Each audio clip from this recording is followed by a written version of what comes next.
हमारी संस्कृति, हमारे संस्कार सदा रहें हमारे साथ। सब्सक्राइब करें तिलक। 3 जन्म पहले जब मैंने आपके पुत्र रूप में प्रकट होने का वरदान दिया था, सर्वप्रथम मैं उसकी स्मृति आपको याद दिलाना चाहता हूं। स्वयंभू मनवंतर में वसुदेव जी स्वयं प्रजापति सुतपा थे और आप उनकी पत्नी देवी प्रश्नी थी। उस जन्म में आप दोनों ने 12,000 वर्षों तक मेरे चतुर्भुज रूप के दर्शन पाने के लिए घोर तपस्या की थी। हे जगदीश्वर, यदि आप मुझ पर प्रसन्न हैं तो मुझे एक ही वर दीजिए कि मुझे आप जैसा पुत्र प्राप्त हो। तथास्तु। मैंने वर तो दे दिया, परंतु वर देने के पश्चात विचार किया तो देखा कि सारी सृष्टि में मेरे समान दूसरा तो कोई है ही नहीं। सो मैं स्वयं ही आपकी गोद में आने पर विवश हो गया।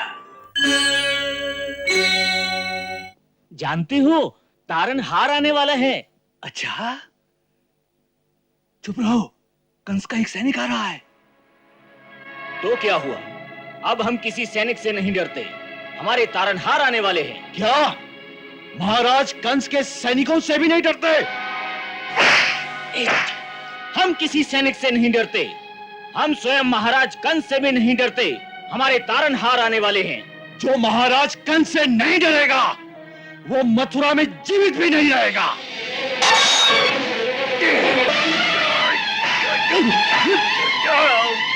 अब हम जीवित रहे या ना रहे, तुम इसकी चिंता मत करो।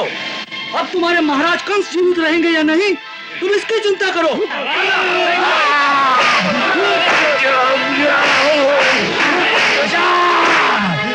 हमारे तारनहार आने वाले हैं। तारनहार, तारनहार, तारनहार।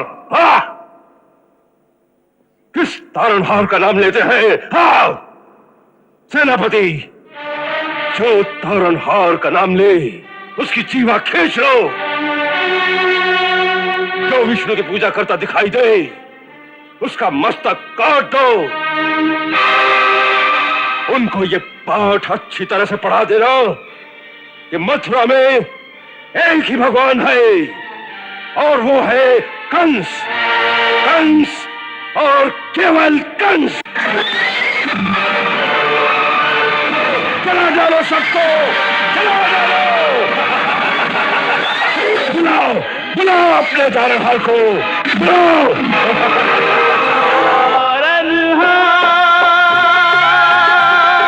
सुन ले पुकार, करुणाधार, अब की बात। देर न कर प्रभु, देर न कर, आ भी जा अब देर न कर। हे दुख भंजन देर न कर, संकट मोचन देर न कर। संकट में सृष्टि सारी हिंसा के मेघ छाए, धन त्राहि माम की तीनों लोक से आए। चारों ओर अंधेरा, एक भरोसा तेरा।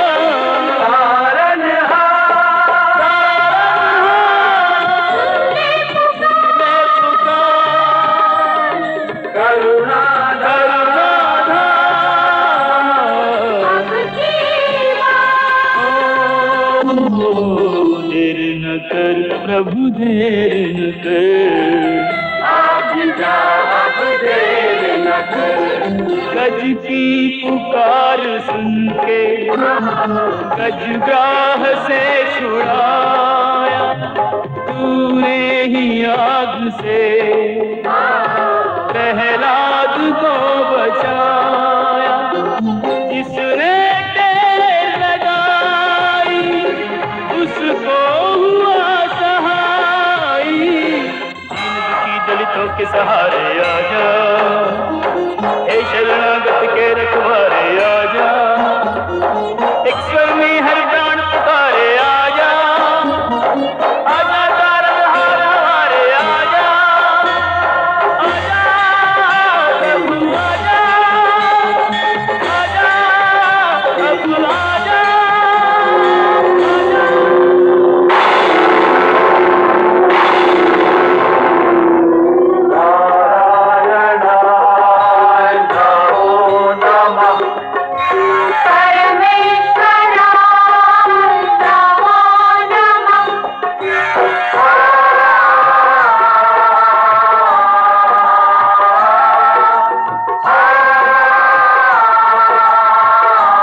जागिए आर्य, देखिए ये क्या चमत्कार है।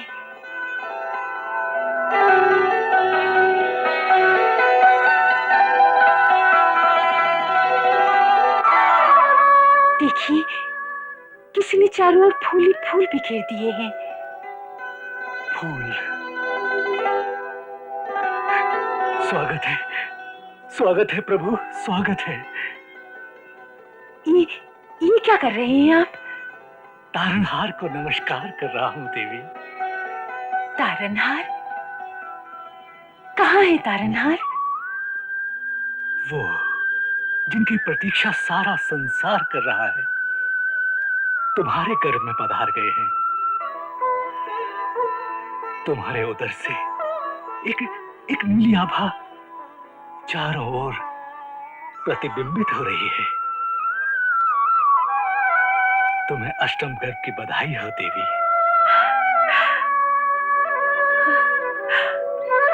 आप सच कह रहे हैं आर्य, मेरा मन सहसा ही प्रफुल्लित हो उठा है, जिसे मन में किसी का भय ही नहीं रहा। भय के मारे सदा जो मन में अंधेरा ही अंधेरा छाया रहता था, उसकी जगह अंतर में एक उज्ज्वलता का आभास हो रहा है। सचमुच यही वो दिव्य बालक होगा जिसके लिए आकाशवाणी ने कहा था। हाँ, ये वही है। परंतु ये फूल कहाँ से आए?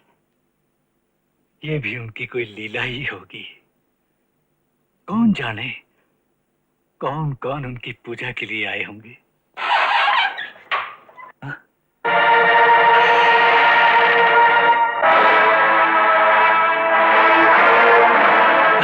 ये क्या?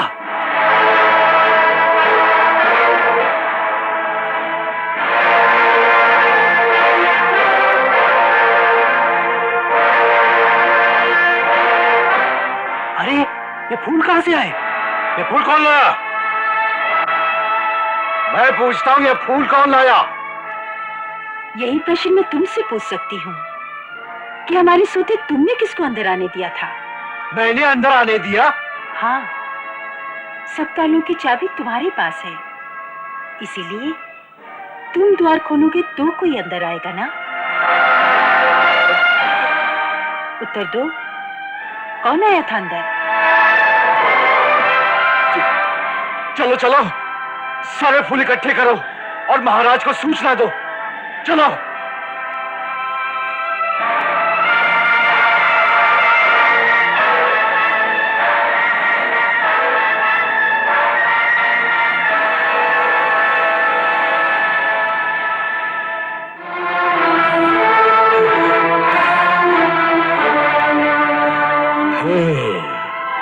तो तुम्हारा कहना है कि इतने सारे फूल कारागार में स्वयं ही आ गए? इन्हें कोई ला नहीं है? जी, हमने किसी को भी अंदर आते हुए नहीं देखा। मिथ्या भाषण मत करो। फूल आए हैं तो उन्हें लाने वाला भी अवश्य कोई आया होगा। यह असंभव है कि फूल स्वयं आ जाए। असंभव तो है, परंतु ये सत्य है महाराज। असंभव सत्य नहीं हो सकता। अवश्य तुम लोगों को किसी ने खिला पिलाकर बेसुध कर दिया होगा। नहीं महाराज नहीं। जब तक कोई प्रहरी पहरे पे रहता है तब तक मैं उसे खाने पीने की आज्ञा नहीं देता। फिर क्या ये भी विष्णु की माया है? हो सकता है। हो सकता है यही अष्टम गर्भ है। हाँ, इसी में विष्णु आएगा, इसी में। और फिर वो हर प्रकार का छल करेगा, हर प्रकार का। जो फूल ला सकता है वो बच्चा भी ले जा सकता है। हाँ, इसीलिए कारागार में पहरा दुगना कर दो। हर द्वार पर दो ताले लगा दो, दो ताले। एक परिचारिका हर समय बाहर से देवकी को ही देखती रहे, समझे? हाँ, ये विष्णु बहुत बड़ा मायावी है, बहुत बड़ा मायावी है। हो सकता है कि वो 9वें महीने की प्रतीक्षा भी न करे, किसी भी समय गर्भ से प्रकट हो जाए। इसलिए प्रातः साय दोनों समय हमें पूरी सूचना मिलनी चाहिए, समझे? हाँ, और किसी ने भी हमारी आज्ञा की अवहेलना की तो हम उसके टुकड़े टुकड़े कर देंगे, समझे? हाँ। महाराज की आज्ञा है कि कारागार के भीतर पहरा दुगना कर दिया जाए और कारागार को बाहर से 8 पहर घेर कर रखा जाए ताकि कोई भीतर आने की चेष्टा भी न कर सके। ये अष्टम गर्भ है, हमें हर प्रकार से सावधान रहना होगा।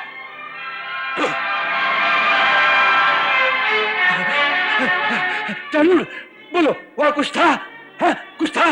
नहीं महाराज, वहां ऐसा कुछ भी नहीं था जो विचित्र हो। हाँ? सभी बातें सामान्य थी। हाँ? सामान्य? और देवकी? हाँ, देवकी अवश्य कुछ बदली बदली से दिखाई दी। हाँ? बदली बदली सी? हाँ, उसके चेहरे पर जो भय होता था वो आज नहीं था। हाँ? बड़ी विचित्र बात है। हाँ, विचित्र बात तो यही है कि जो भय देवकी के चेहरे पर होना चाहिए वो भय आपके चेहरे पर दिखाई दे रहा है।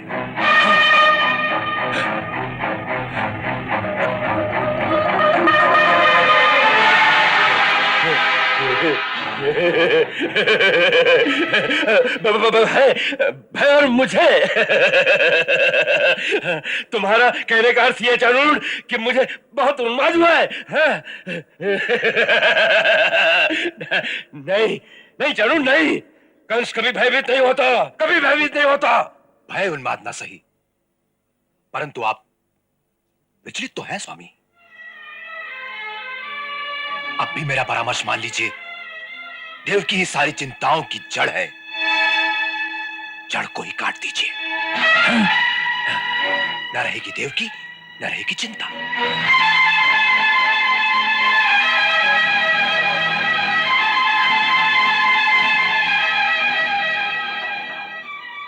नहीं, यही एक रास्ता है।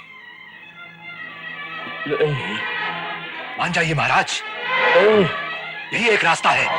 नहीं, उसका वध कर दीजिए, नहीं, उसका वध कर दीजिए। नहीं, नहीं, वह सांप है, वह सांप है चाणूर। नहीं चाणूर, नहीं, वह सांप है, नहीं।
विष्णु तेरी ये हिम्मत कि कंस के महल में भी चला आया। विष्णु क्यों इस प्रकार का छल करता है? अरे हिम्मत है तो सामने आ जा विष्णु, सामने आ। देव की सारी चिंताओं की जड़ है, जड़ को ही काट दीजिए। न रहेगी देव की, न रहेगी चिंता, न रहेगी देव की, न रहेगी चिंता, न रहेगी देव की, न रहेगी चिंता। उसका वध कर दीजिए। चाणूर ठीक कहता था कि देव की ही सारी चिंता की जड़ है। इस जड़ को ही मिटा दो। हाँ, इस जड़ को ही मिटा दो। न रहेगी देव की, न रहेगी चिंता। हाँ, न रहेगी देव की, न रहेगी चिंता। मैं देवकी को मार डालूंगा, मैं देवकी को मार डालूंगा, मैं देवकी को मार डालूंगा।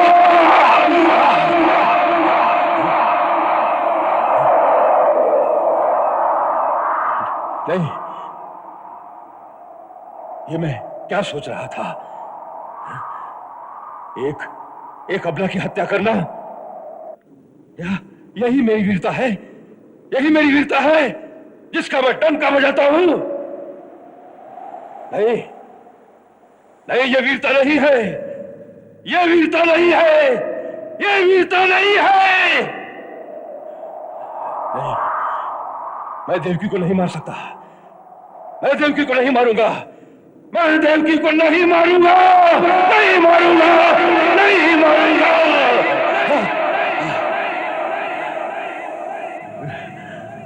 विष्णु, विष्णु सामने आ, सामने आ। क्यों इस प्रकार का छल करता है? अरे हिम्मत है तो मेरे सामने आ विष्णु।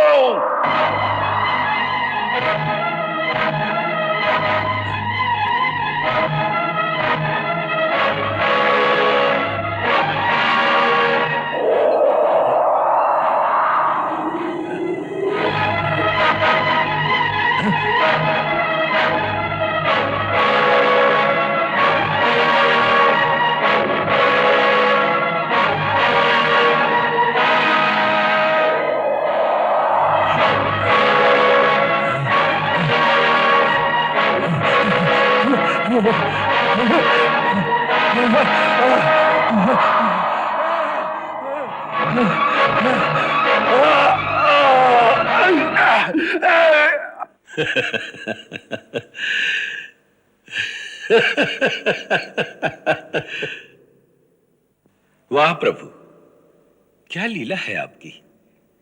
जो पापी आपको परम शत्रु समझता है, उसके मन की ऐसी स्थिति कि हर वस्तु में उसे केवल आपके ही दर्शन हो रहे हैं। ये जो निरंतर उसके मन का तार आपके साथ बंध गया है, उसके फल स्वरूप उसे आपकी प्राप्ति अवश्य होगी। हाँ, अवश्य होगी। जो निरंतर हमें ध्याएगा वो हमें अवश्य पाएगा। यही कर्म का विधान है। तो फिर एक भक्त और एक महापापी में क्या अंतर रह गया स्वामी? नारद, तुम इतने अबोध नहीं कि इसका अंतर नहीं जानते हो। फिर भी व्याख्या चाहते हो तो सुनो। जो हमें निरंतर ध्याएगा वो हमें पाएगा अवश्य। परंतु ये भी याद रखो कि इसमें एक गूढ़ अंतर है। जो जिस भाव से हमें ध्याता है, हम उसी रूप में उसे प्राप्त होते हैं। भक्त हमें स्वामी, सखा अथवा प्रियतम के भाव से ध्याते हैं तो उन्हें उसी रूप में हमारी प्राप्ति से सुख, आनंद और प्रेम का रस प्राप्त होता है। परंतु कंस हमें शत्रु भाव से देखता है, इसलिए उसे शत्रु रूप में ही हमारी प्राप्ति होनी है। नारद, हमारा रूप सबके लिए एक सा है।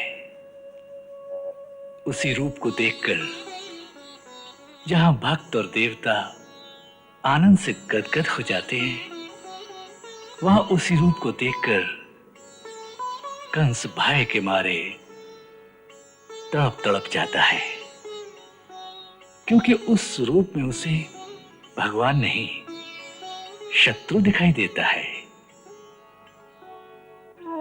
इसी भावना के कारण हमें प्राप्त करके भी वो भाग्यहीन चैन से सो नहीं सकता। कंस का जीवन कांटों की सेज बन गया है। नारद, जो निरंतर हमारा ध्यान करेगा उसे हमारी प्राप्ति अवश्य होगी, परंतु उसका फल उसकी भावना के अनुसार ही उसे मिलेगा। कृष्ण पक्ष तिथि अष्टमी, भाद्र मास मनहार, चंद्रवंश रोहिणी नखत, दिन विशुद्ध बुधवार, दिन विशुद्ध बुधवार। वृषभ लग्न में चंद्रमा, लग्न राशि एक साथ, जब सब शुभ बानित बने, तब प्रगटे श्रीनाथ, तब प्रगटे श्रीनाथ।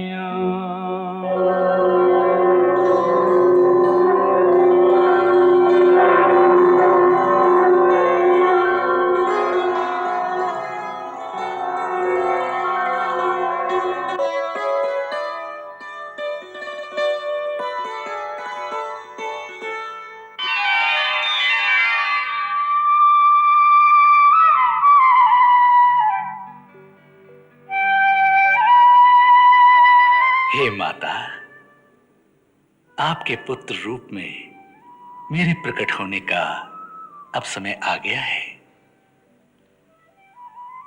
3 जन्म पहले जब मैंने आपके पुत्र रूप में प्रकट होने का वरदान दिया था,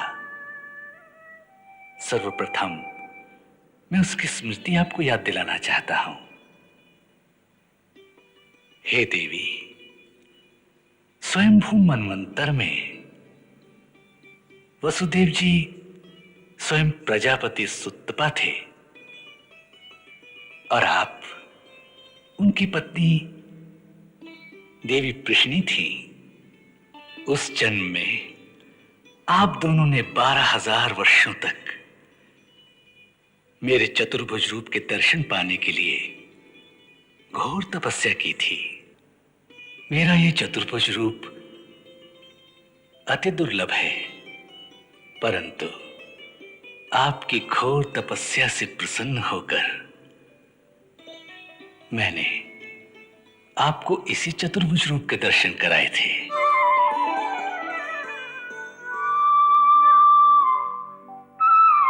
हे देवी, हमारा दर्शन कभी निष्फल नहीं हो सकता, इसलिए वर मांगो, हम प्रदान करेंगे। हे जगदीश्वर, यदि आप मुझ पर प्रसन्न हैं तो मुझे एक ही वर दीजिए कि मुझे आप जैसा पुत्र प्राप्त हो। तथास्तु, तथास्तु,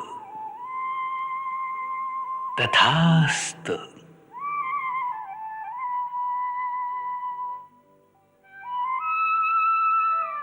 मैंने वर तो दे दिया, परंतु वर देने के पश्चात विचार किया तो देखा कि सारी सृष्टि में मेरे समान दूसरा तो कोई है ही नहीं। एको हम द्वितीयो नास्ते।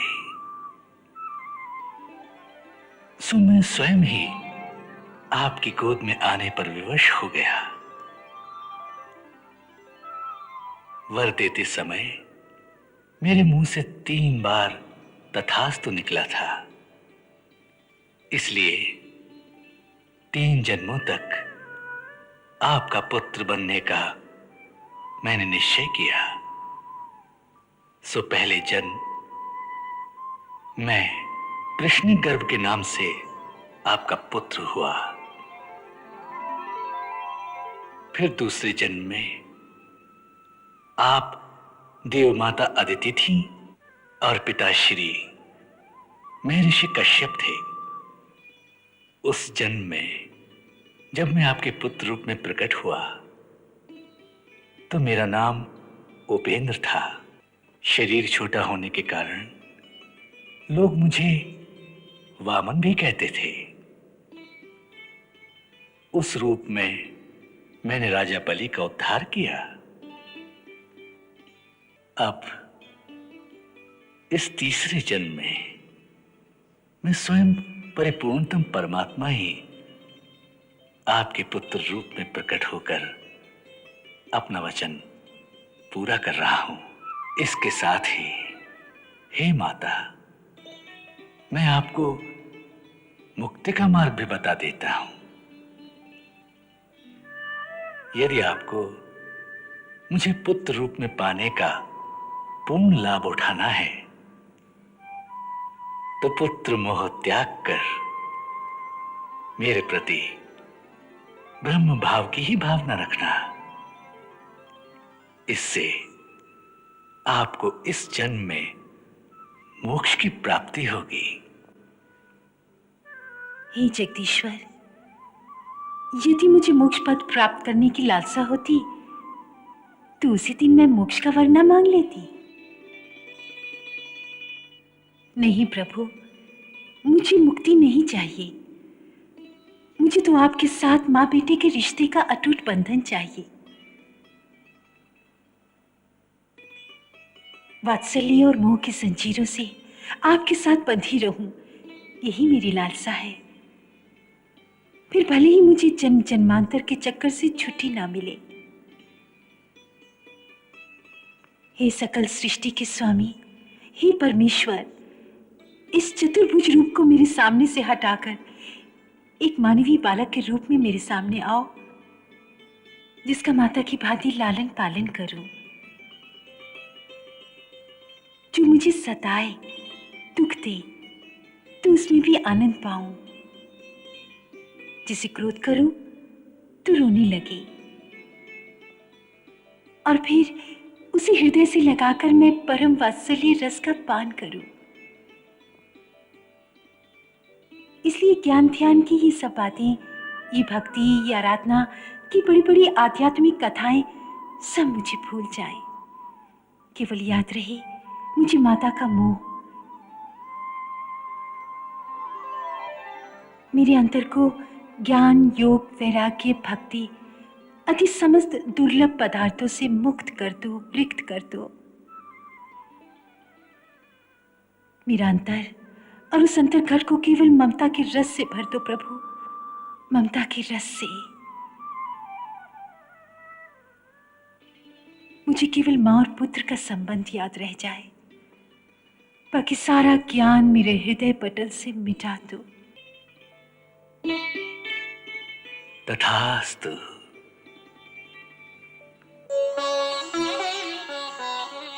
हे माता, जब मैं गोकुल से अपनी लीला समाप्त करके मथुरा लौटूंगा तो आपको मनवांछित मातृत्व का संपूर्ण आनंद प्रदान करूंगा।